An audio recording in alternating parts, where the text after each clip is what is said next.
ലോകമെമ്പാടുമുള്ള ക്രൈസ്തവർ പരിശുദ്ധ കന്യകാമറിയത്തിൻ്റെ അമലോത്ഭവ തിരുനാൾ ഭക്തിയോടെ ആഘോഷിക്കുന്ന ദിവസമാണ് ഡിസംബർ 8. 1991 തെക്കേ അമേരിക്കൻ രാജ്യമായ വെനസ്വേലയിലെ ഫിൻഗ ബെഥാനിയ എന്ന മരിയൻ തീർത്ഥാടന കേന്ദ്രത്തിൽ അർദ്ധരാത്രിയിൽ തിരുനാൾ കുർബാന നടക്കുകയായിരുന്നു. വിശുദ്ധ കുർബാനയിലും പ്രാർത്ഥനയിലും പങ്കെടുക്കാൻ നിരവധി പേർ അവിടെ ഒത്തുകൂടി. അന്നേ ദിവസം ദിവ്യബലിയർപ്പിച്ചത് ഓട്ടിയോസ അരിസ്റ്റിസബാൽ എന്ന വൈദികനായിരുന്നു.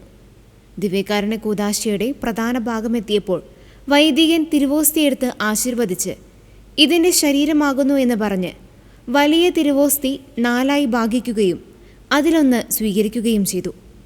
ബാക്കിയുള്ളവ പീലാസയിൽ തന്നെ വച്ചു. അല്പസമയം കഴിഞ്ഞപ്പോൾ വൈദികൻ പീലാസയിലേക്ക് നോക്കിയപ്പോൾ തിരുവോസ്തിയുടെ ഒരു ഭാഗത്ത് ചുവന്നൊരു പാട്, കൂടാതെ ആ തിരുവോസ്തിയിൽ നിന്ന് രക്തം പോലെയുള്ള ഒരു ദ്രാവകം വരാനും തുടങ്ങി. ഇതെല്ലാം കണ്ട് അമ്പരന്ന വൈദികൻ രക്തമൊഴുകുന്ന തിരുവോസ്തി സുരക്ഷിതമായി സങ്കീർത്തിയിൽ സൂക്ഷിച്ചു. പിറ്റേന്ന് രാവിലെ 6 മണിക്ക് വൈദികൻ തിരുവോസ്തി എടുത്തു നോക്കി. അപ്പോഴും അതിൽ നിന്ന് രക്തം വരുന്നുണ്ടായിരുന്നു. 3 ദിവസം ഇത് തുടർന്നു.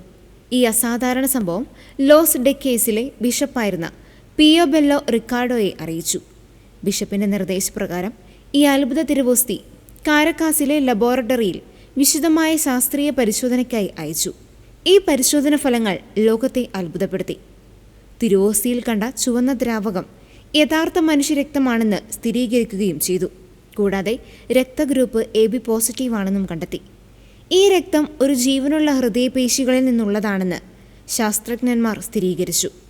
ശാസ്ത്രീയ പരിശോധനകൾക്ക് ശേഷം ബിഷപ്പ് പിയോബെല്ലോ ഈ അത്ഭുതത്തിന് ഔദ്യോഗിക അംഗീകാരം നൽകി. ദിവ്യകാരുണ്യത്തിലെ ഈശോയുടെ യഥാർത്ഥ സാന്നിധ്യം വെളിപ്പെടുത്തുന്ന വ്യക്തമായ അടയാളമായാണ് സഭ ഇതിനെ കാണുന്നത്. ഇന്ന് ഈ അത്ഭുത തിരുവോസ്തി വെനസ്വേലയിലെ ലോസ് ഡെക്കേസിലുള്ള അഗസ്റ്റീനിയൻ റിക്ലറ്റ് സന്യാസിനി മഠത്തിൽ വിശ്വാസികൾക്ക് വണങ്ങാനായി സൂക്ഷിച്ചിരിക്കുന്നു.